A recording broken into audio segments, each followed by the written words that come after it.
Hello, my name is Tate Chamberlain. Welcome to the Interchange Symposium's XChange podcast, where artists, activists, and entrepreneurs with different ideas and perspectives come together and address multiple topics and provoke thoughtful dialogue. The live event was co-moderated by myself and Kia Abbey.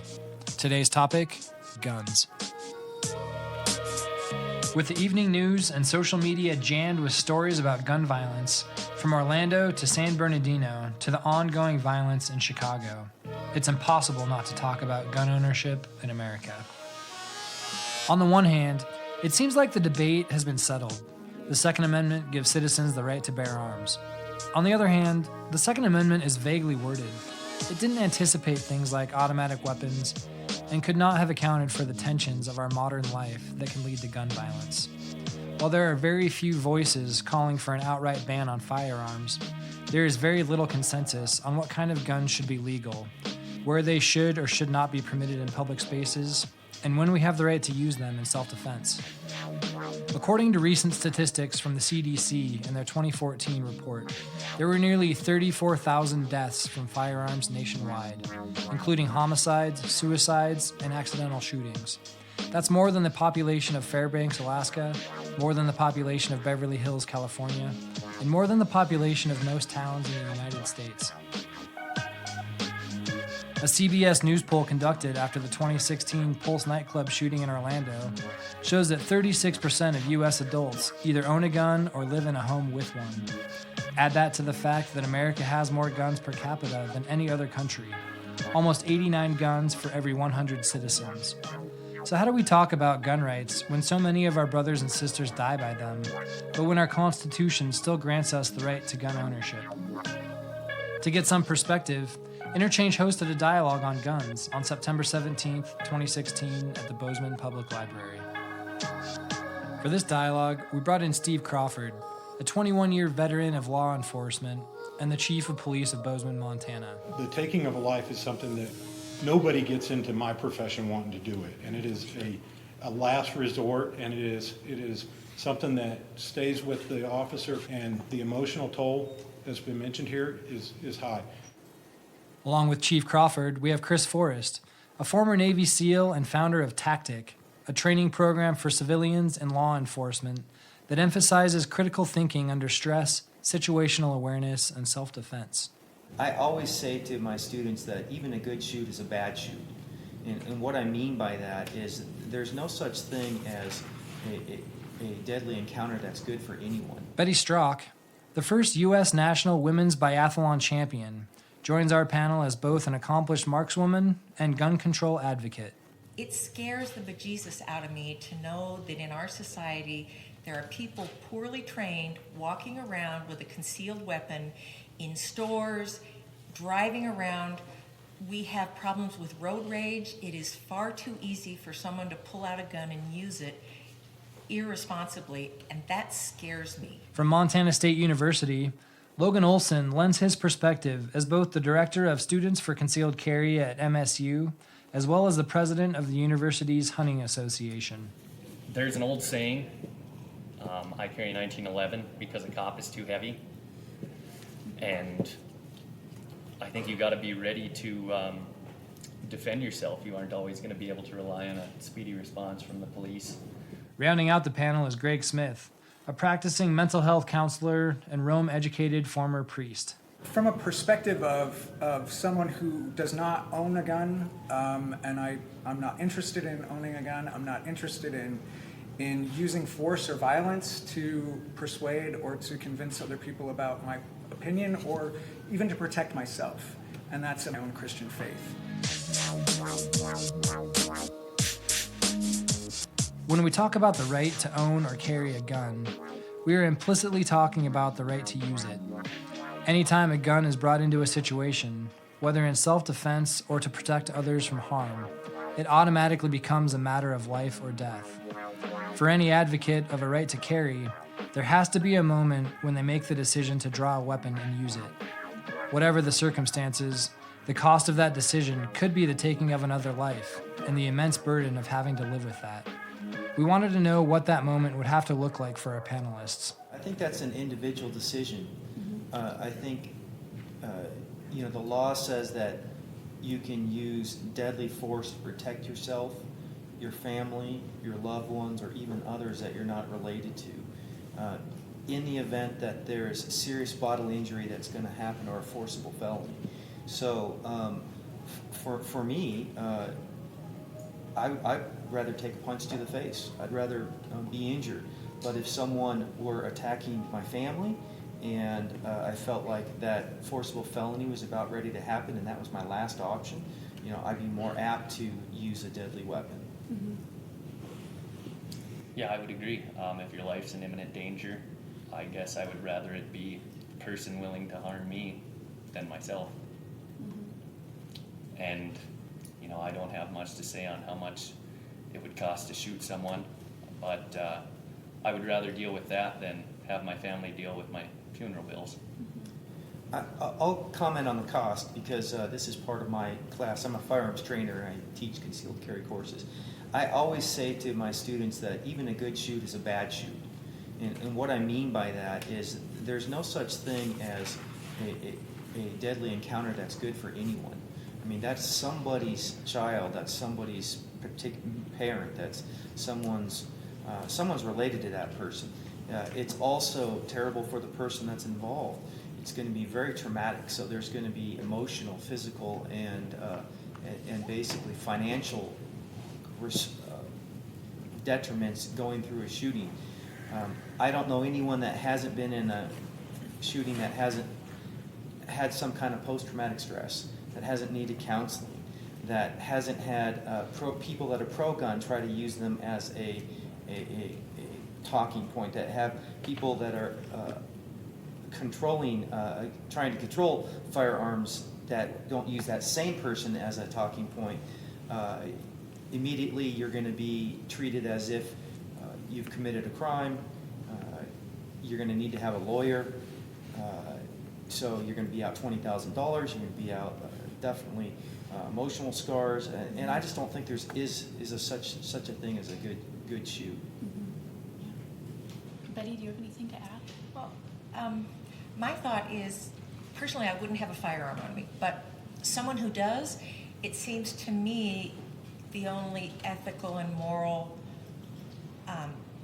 dividing line is imminent death. If your life is in imminent danger, or someone you know and care about, their life is in imminent danger, that seems to be the only time I could see justifying using a firearm. And when you asked, I was very interested in this question, what is the cost of a life? A human life has an incalculable cost. I remember when I was in grade school once, and the teacher put up on the board, nobody's life is useless. At least you can serve as a very bad example.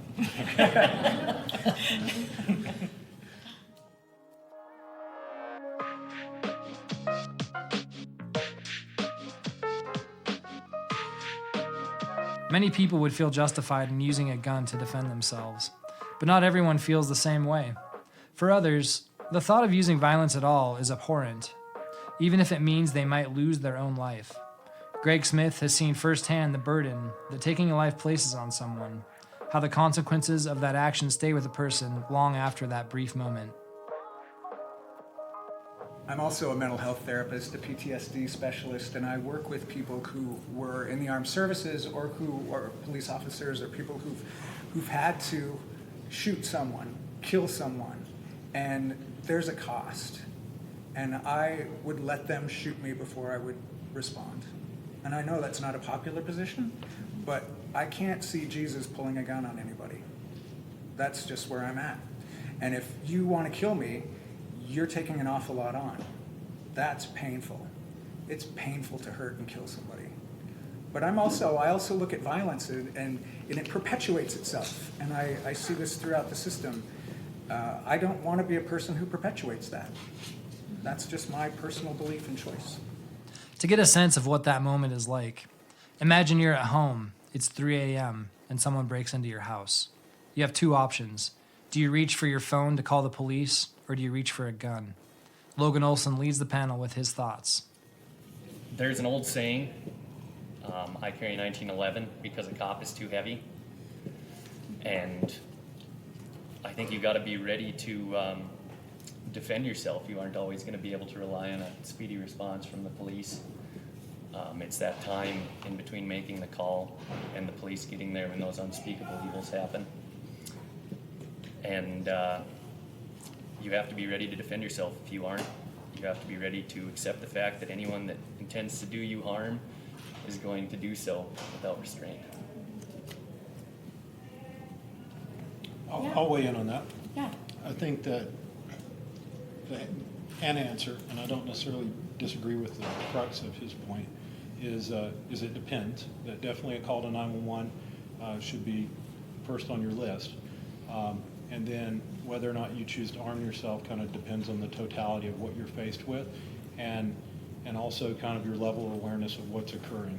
I know that nationally a number of tragedies happen when unexpected family members arrive home, persons that are mistakenly entering the wrong residence.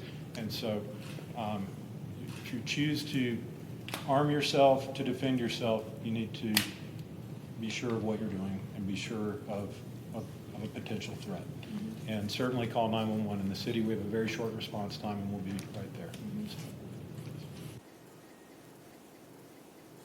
Chris or Betty? Greg? I guess I'll disagree. Statistics show, studies that have done over the last 30 years, that when there is a gun in the home, people end up less safe. There are more fatalities than when there isn't. What do you do personally? What would you What do? would I do? Yeah. I think I'd grab my phone and get out of the house and call. Okay. I have 2 young children. I think that would be my course of action. I've never been faced with that situation, but for me personally, a firearm would be my last course of action. If I could add, I would hope that it would be everyone's last course of action also. Obviously, using a firearm is, going to be a big deal if you're confronting an intruder. Killing someone isn't a little thing, but I think that people have the right to have that last line of defense. Chris or Greg? We have dogs, so I would just let the dogs deal with them. But from a perspective of someone who does not own a gun, and I'm not interested in owning a gun, I'm not interested in using force or violence to persuade or to convince other people about my opinion or even to protect myself, and that's in my own Christian faith. But what I know, and I've looked up a lot of statistics, and people who do break into houses generally leave if lights go on or noises happen, for the most part. So there are a lot of things, just like you said, there are things that we have to consider. It's not always necessarily violence. Chris, do you have anything to add? I really don't have a lot to add. I would say both. I would grab both. I'd have a firearm, and I would have my phone. And probably the first course of action for me and my family would just be to leave the house, go to the neighbors, and to get away. And my last course of action would be to confront anyone. Even with our concerns about defending ourselves and our families, there are major issues surrounding the inherent risks of just having a gun around. Accidental shootings, kids getting access to firearms in and out of the home, people with concealed carry permits in public. Guns seem to be everywhere. Police Chief Crawford brings up the role that parents play when it comes to the safety of guns in the home. I've got a teenage son. From the parent's perspective, I think it's crucial to teach gun safety, and so we have it rope trained into our officers and on the fundamental safety issues with firearms of never pointing a weapon at another person, keeping your finger off of the trigger, be sure of your target and beyond, and never point your weapon at anything that you're not willing to shoot. And if you follow those 4 rules, you won't have any accidental or unintentional discharges that cause harm. And so many tragedies can be avoided with good gun handling training and reiteration of that training. It shouldn't be just a one-time thing. And then also, it's about picking that time and teaching them respect for the firearm and before they're old enough to do that, to make sure they don't have access to it. So we recently had a tragedy in our community in Belgrade with an open case and a 9-year-old that was tragically killed.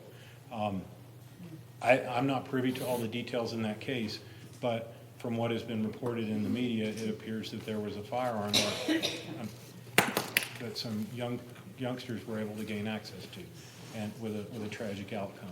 So as a parent, we need to be responsible with our firearms and not leave them laying around. They should be locked. I will add that all of area law enforcement has gun locks available for anyone who wants one, free, and I'll end on that, including us in Galvin County Sheriff's Office. And Betty, we haven't heard from you in a while. I'm a rifle owner, and I'm a parent.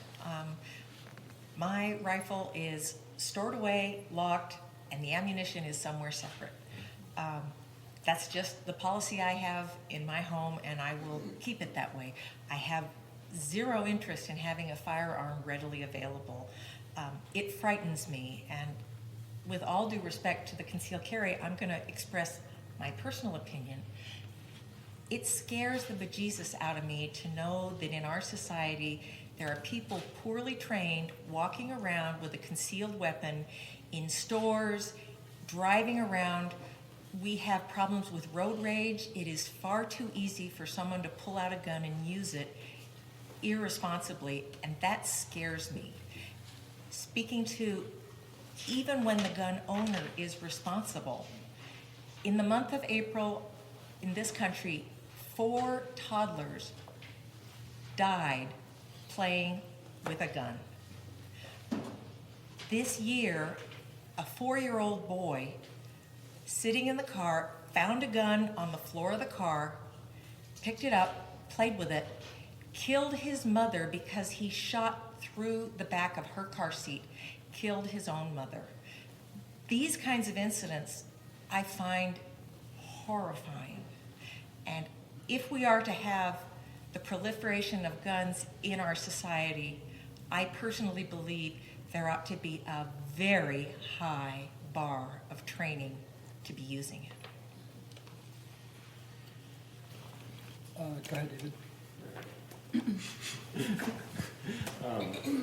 So do you know what the statistics are behind concealed carry permit holders committing crimes?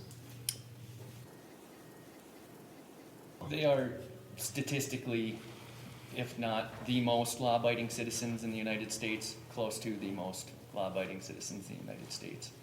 It's not concealed weapon permit holders that we need to worry about. It's criminals. A criminal doesn't go out and get a concealed weapon permit because he doesn't care if he's breaking the rules.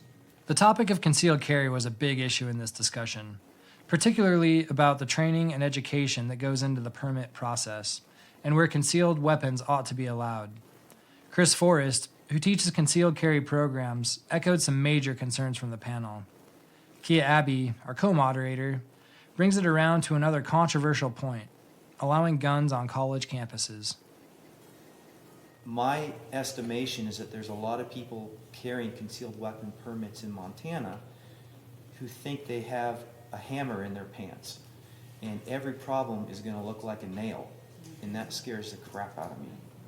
So I think education ought to be much more prominent when we talk about, what's a minimum obligation to help people get educated to carry concealed, because that's a big, big decision. I do a great analogy that I just heard last week when somebody said a gun is like a tool, it's like a shovel, and you shouldn't have a backhoe unless you're a contractor. I'm just wondering what you had to think about that. And I would also love to hear from Logan, specifically because as a young person, I imagine that there are potentially a lot of people on campus who may be getting their concealed carry permit based on their hunter's education. It's just, I don't know, I wouldn't have time to take a concealed carry case when I was in college, or class. So I would love to hear your perspective on that. Well, an 18-year-old can also open carry in Montana without any form of training or any sort of permit. I would agree that it comes down to education. I don't think that there should be, something set forth by the state. I think it can come from a parent. I haven't taken a concealed weapons permit class. I've shot competitively and sent thousands of rounds downrange. Yeah, it comes down to education, I think. You're trying to send out a well-rounded person into the world. You know, that can include teaching them proper hygiene, teaching them how to cook. I think it involves teaching them how to defend themselves. I think it's a personal choice. I think once you start restricting, you know, liberties that are guaranteed to you, that it's a very slippery slope. There are currently 18 states that outright ban concealed weapons on college campuses. Another 23 states that allow the university system to set their own policies, and only 8 that fully allow it. Currently, Montana's university system prohibits concealed weapons. While some view this as a safety measure, others see it as an infringement of their rights that leaves campuses open to another mass shooting like the 2007 tragedy at Virginia Tech. Logan Olson explains. There's nothing stopping anyone from bringing a gun on campus. The only thing that would stop only law-abiding citizens is school policy, this written word. The only person that's stopping from bringing a gun on campus is someone like me, a law-abiding citizen. If a wrongdoer wanted to come onto campus and enter a target-rich environment, he can do it. He could bring 10 guns in his backpack. There aren't metal detectors. There's no checkpoints. It's an uncontrolled environment. All you're doing right now is disarming law-abiding citizens. Steve? I would add that I feel that we have very safe campuses here in Montana, and that we have very well-trained police officers that are, the schools are set the policy, and so those are the rules, and we provide a safe environment and train to respond to a threat rapidly, and there are dynamics, concerns that with, you know, if there were unknown large numbers of guns in classrooms that could make it less safe for responding personnel and for the folks in those rooms. And so I feel that given the current policy of Montana's educational system, Department of Education, is that we do a really good job of keeping them safe, and we'll respond to the threats. Well, I think sometimes, to your point, that I don't believe I want to live in a world where I always feel threatened, or I'm always looking for the person who's out to get me. That's just not a way I want to live my life. And so I can appreciate your position, but I can't share it. I feel like the more I'm looking for trouble, the faster it's going to find me.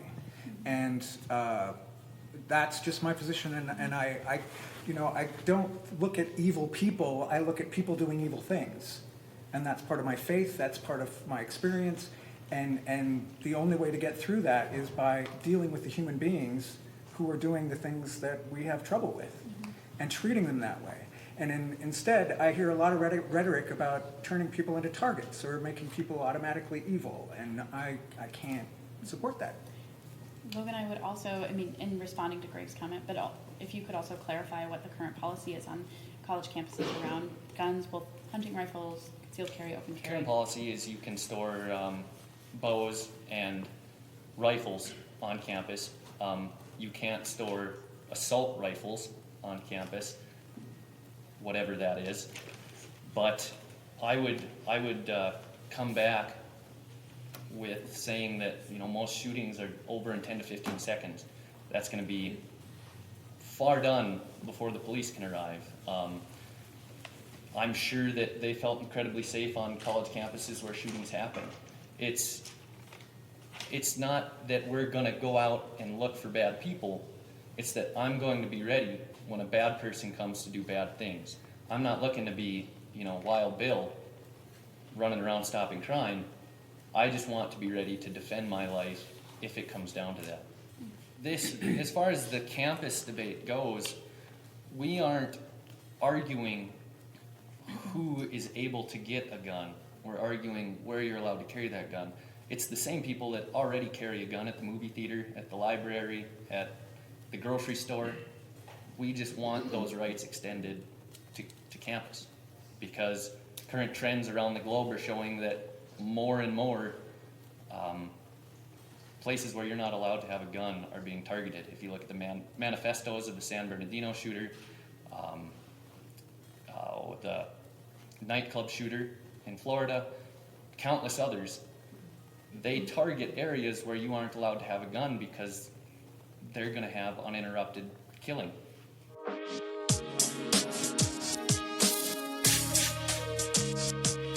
This raises a common refrain in the argument for allowing concealed weapons in more places.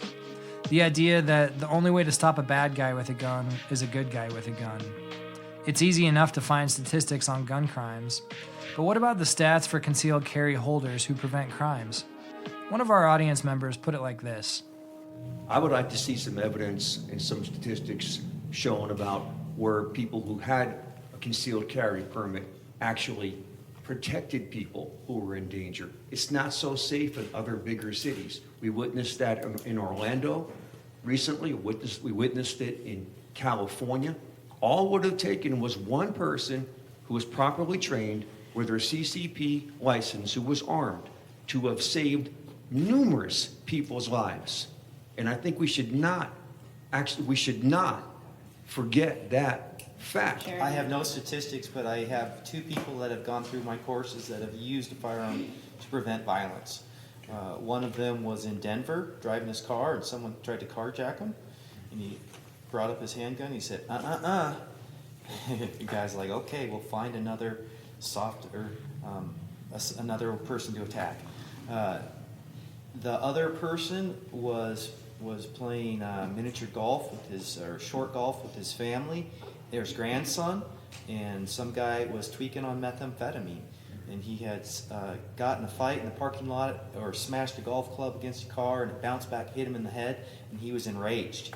And he just wanted to kill somebody. And he went right towards this person and his grandson, and he just said, "You get any closer, and I will shoot you dead." And I stopped him. It's unfortunate that you're not going to find those statistics because what happened, you prevented a crime. So a lot of those go unnoted. Another one to add to that, I just recently heard a story about a guy who was in Seattle walking through a parking lot, and 2 kind of grungy people walked up and were going to rob him and his wife, and all it took was to say, "I don't think so," and they walked away.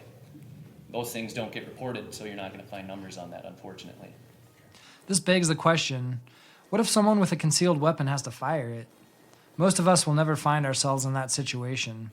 But what makes an average citizen qualified to take that action? An audience member brought up the question, is this always a matter of shoot to kill?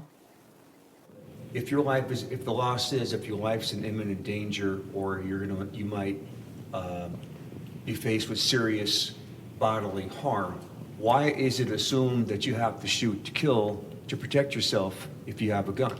I mean, can't you shoot to deter the individual? Can't you shoot for an extremity that whose chances are more minimized that the person would die? There are other options than this black and white option that you guys are proposing here in the question, which is shoot to kill. Or can I relate an experience I had in a church when I was in Helena? I had someone come into the church and hold a gun to my head and tell me to give them all our money. We didn't have any. So I in that moment, I was like, you don't know this, but I've just pushed the silent alarm. So I'm just going to talk as fast and as persuasively as I can. And I wasn't dressed like a priest, so he didn't know that. And I said, you're holding a gun to the priest of this parish. Are you ready to go to hell for pulling the trigger? Are you ready for the punishment that's going to happen? I'm beloved in this community. Are you ready for the manhunt? Are you ready for the... And the kid just turned and booked out of there. Like, you don't even need to have a weapon sometimes, is my point. And that's kind of what I'm reaching for here. And I think too, and it's Henry, right? To Henry's point, I would love to hear, Chris, in the concealed carry training, what does that training look like? Is it shoot to kill, or is it like a training around, shooting somebody in the calf, or what does that look like? Yeah, so my concealed carry course, we obviously start by talking about use of force, and we talk about what Montana says and how use of force is judged by the community and by our court systems, and quickly it's under the guise of ability, opportunity, and jeopardy. So use of force is only justified in a court's eyes if the person attacking had the ability to harm you, if the opportunity presented itself, and if you clearly felt in jeopardy or fear for your life. And so if those elements are met, then that is considered a justifiable use of deadly force. So does that answer your question? Absolutely, yeah, that definitely does. Yeah. So do you train people to shoot to kill then, as opposed to shoot to injure, or? No, in fact, I don't even talk about that question very much. I train people to use a firearm to protect themselves and the lives of their loved ones. I always say, well, my analogy is like it's playing poker. I would never show someone my poker hand until the end. I would never pull out a firearm till the end, because you're making the situation worse. Anytime that you pull a firearm out, it basically elevates and escalates a situation.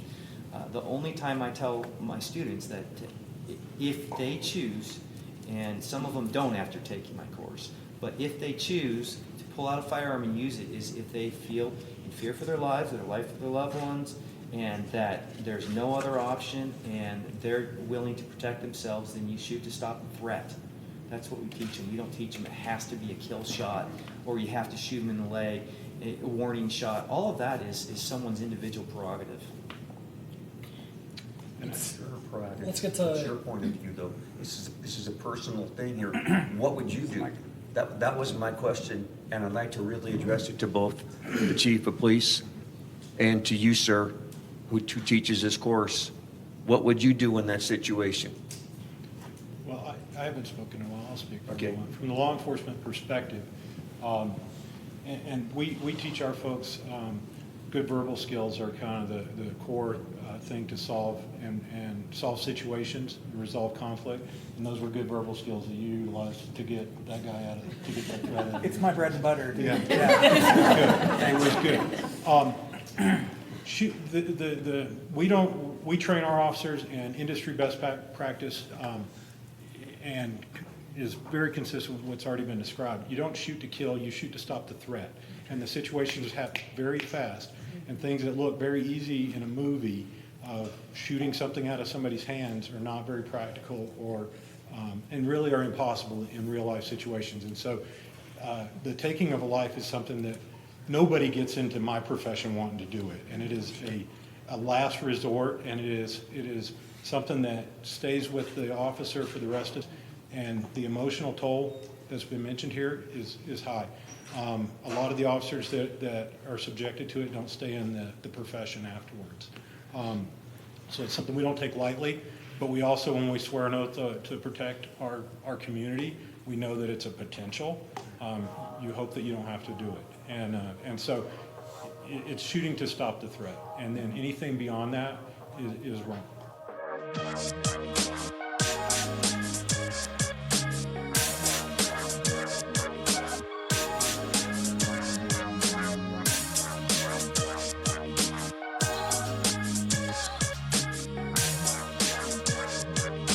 We have to ask ourselves, with all of the responsibilities and risks that come with owning a gun, is there a line with mental health that we have to draw to determine who should be allowed to own one? If someone has a history of mental health problems or is at risk of developing them, or if someone is suicidal, should we be able to keep them from their Second Amendment right?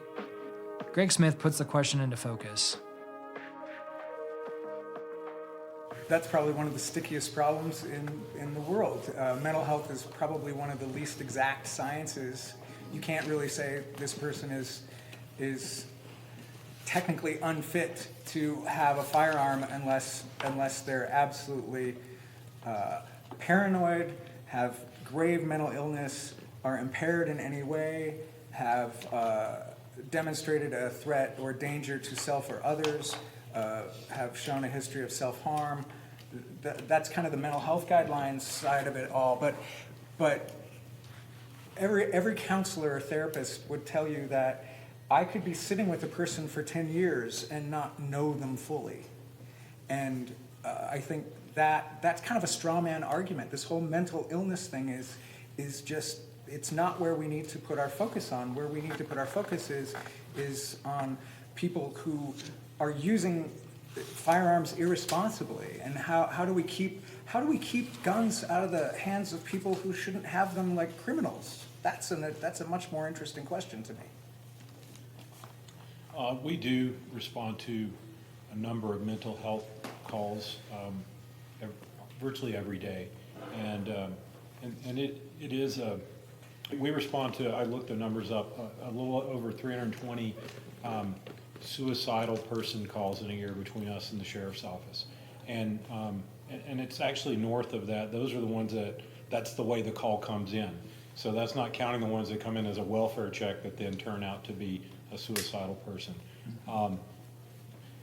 Montana has got a great emphasis on individual privacy rights, and with that comes some challenges that persons who are in crisis and then kind of return to their normal setting, they can access firearms legally. And when there's a firearm present with someone who's experiencing a mental health crisis, the lethality concern goes way up. And so from a law enforcement perspective, that's our challenge. We want to help folks that are in crisis, and the presence of a firearm makes it far more dicey, and there aren't good mechanisms legally to prevent them from happening.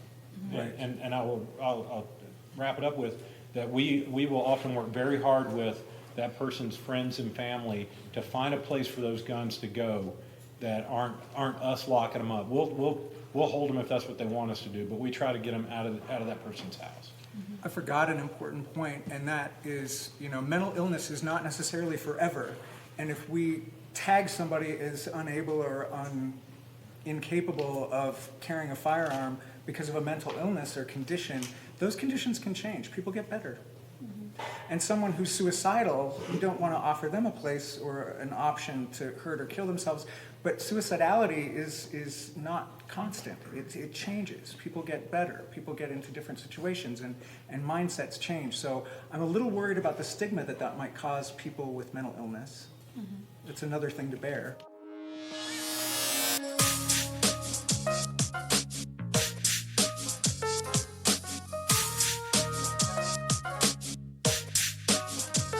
The right to bear arms is a foundational part of our Constitution, but many people question whether it still has the same relevance today as it did at the time of the Revolution. When the Bill of Rights was drafted, there was a real need for the American colonists to be able to defend themselves against the organized might of the British Army. And after the Revolution, in order to safeguard against the new government becoming tyrannical. To get into this, we need a little bit of background. Historically, the Second Amendment has been read differently at different times, and the wording has left its intent open for debate. The text breaks down into two clauses. The first, quote, "a well-regulated militia being necessary to the security of a free state," unquote, is known as the prefatory clause. The second, quote, "the right of the people to keep and bear arms shall not be infringed," unquote, is known as the operative clause. Depending on which clause you emphasize, that amendment can mean two very different things. It wasn't until 2008 that the Supreme Court ruled that the right to bear arms actually applied to every citizen. The decision in the landmark 2008 U.S. versus Heller case defined militia as applying to every U.S. citizen and emphasized the operative clause as the part that actually grants a right. The Heller decision upheld a citizen's right to possess a firearm not connected to military service and which had no common national defense use.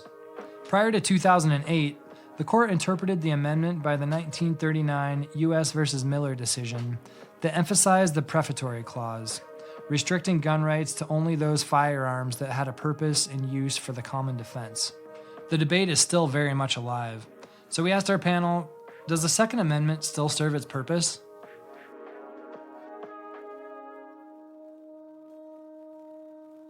Well, think 100 million firearms owner in the United States being the only thing that stand in the way between us and a government that will overstep its constitutional boundaries is incredibly important, and certainly still serves its purpose today.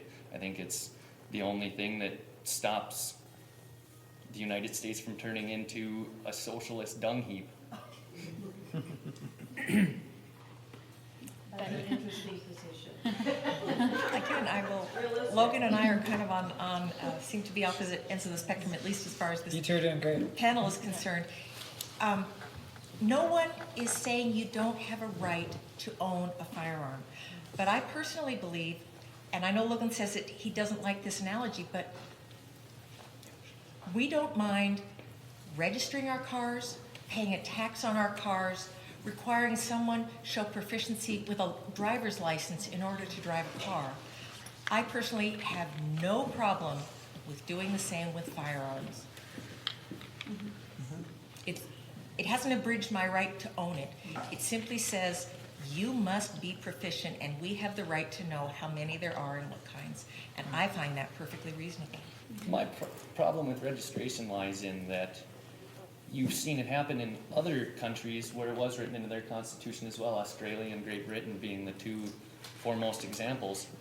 They had the right to keep and bear arms, but their government slowly took that away from them. It's not that people are going to come after your firearms all at once. It's going to be a slow chipping away of your constitutional rights.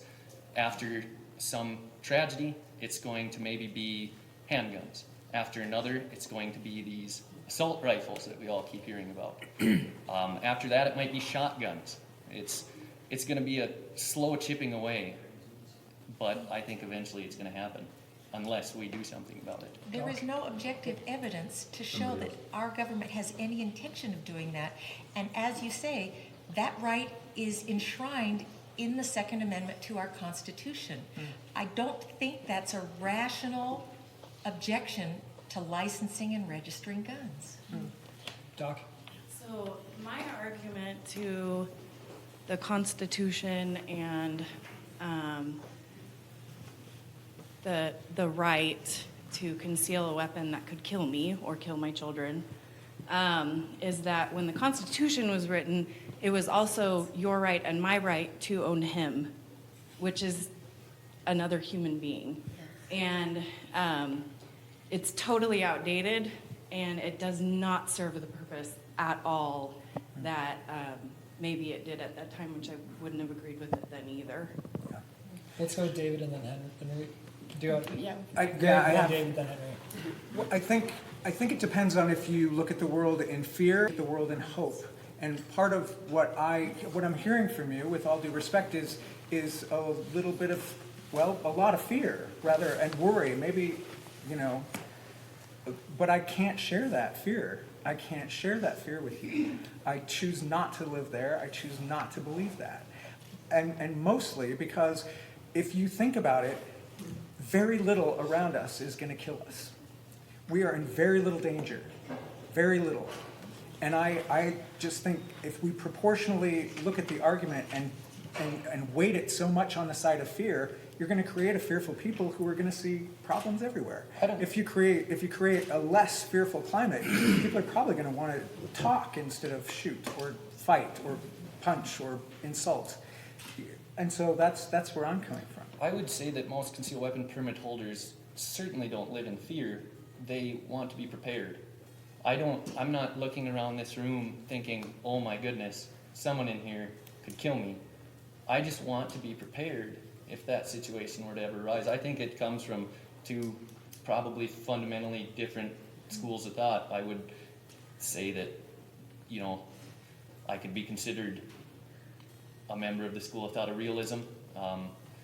There's the more optimistic, utopianist approach also.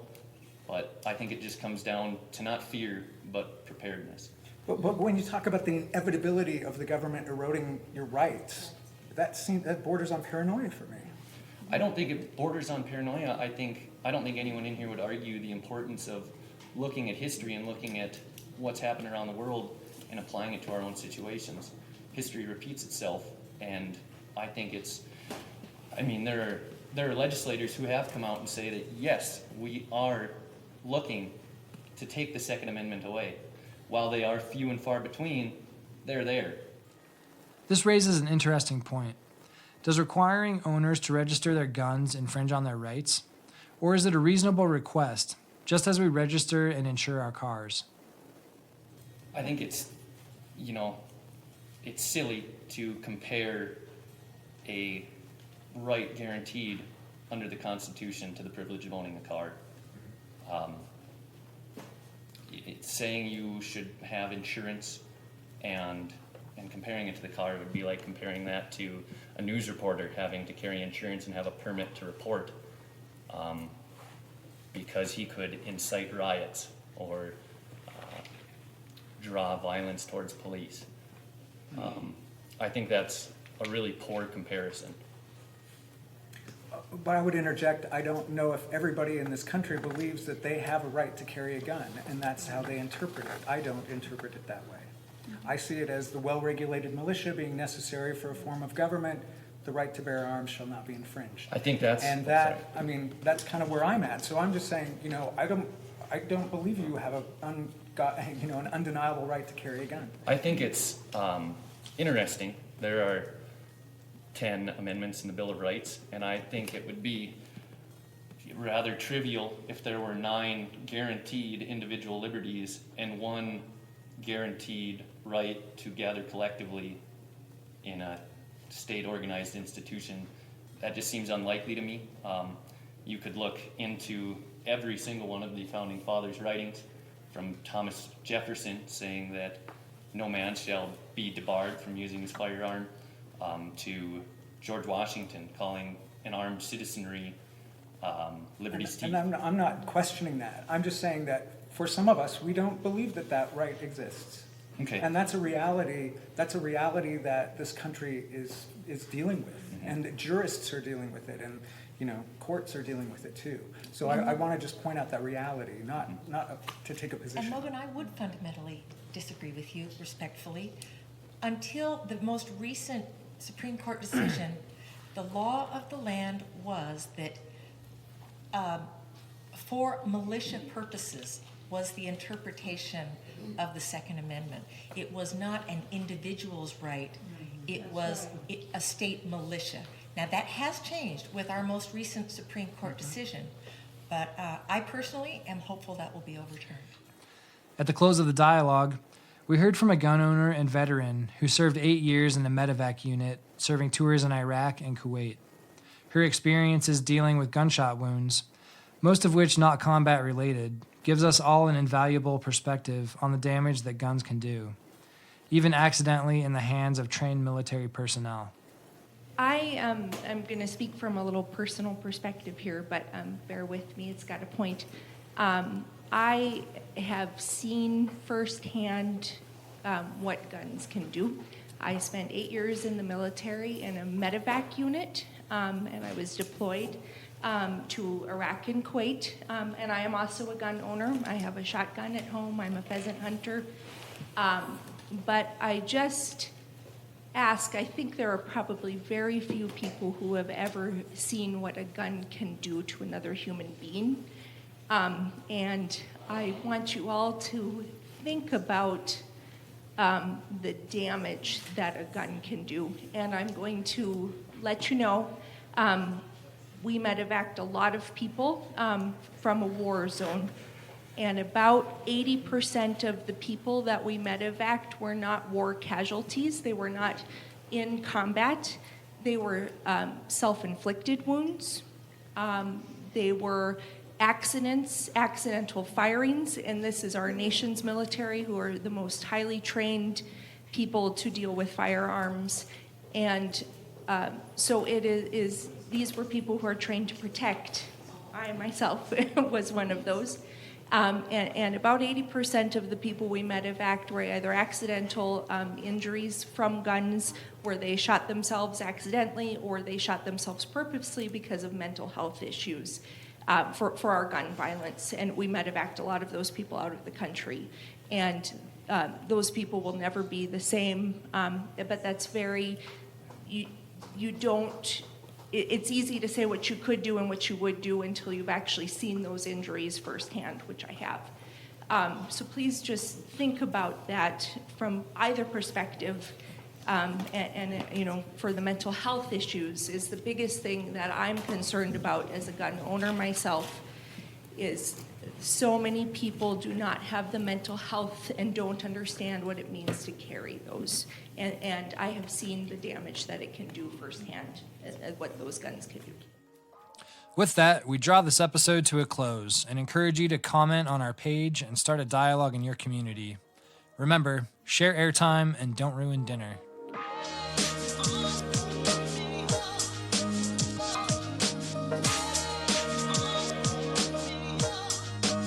This episode was produced by Dylan Jesse, Justin Wayne, and me, Tate Chamberlain. Music by Nintendo and Debuda. Our panelists were Steve Crawford, Logan Olson, Chris Forrest, Betty Stroock, and D. Gregory Smith. This episode was supported by Emily Niles, Nicholas Hill, Kian Ahern, Kyle Brester, Jen Spencer, Gabriel Martin, Ben Johnson, Forward Montana, Pride Foundation, Shank Construction, Tap 365, The Nova Cafe, Tarantino's Pizza, the Bozeman Public Library, Montucky Cold Snacks, Erotique, Ripple Sound, Whistle Pig Korean, Sola Cafe, and Zocalo. A special thanks to our board of directors, Debbie Shank, D. Gregory Smith, Kia Abbey, Chad Urashak, Yarrow Craner, Jacob Desch, Justin Wayne, Dylan Jesse, and Tate Chamberlain. Do you have an issue that's riddled by gridlock in your community? Contact us at our website at iaminterchange.org. That's iaminterchange.org.